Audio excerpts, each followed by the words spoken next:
বাংলাদেশ জাতীয়তাবাদী দল বিএনপির ৪৭তম প্রতিষ্ঠা বার্ষিকী উপলক্ষে বর্ণাঢ্য র্যালি ও শোভাযাত্রা করেছে সোনারগাঁ বিএনপি। এ সময় সাবেক প্রতিমন্ত্রী ও বিএনপির জাতীয় নির্বাহী কমিটির সদস্য অধ্যাপক রেজাউল করিম বলেন, ফ্যাসিবাদের দোসররা নির্বাচন বানচালের ষড়যন্ত্র করছে।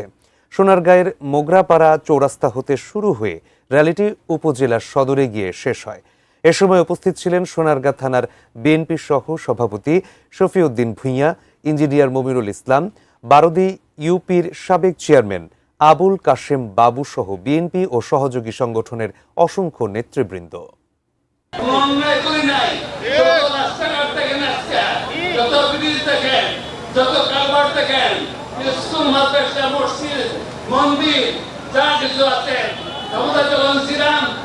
সবগুলোতে উন্নয়নের চেষ্টা করছি।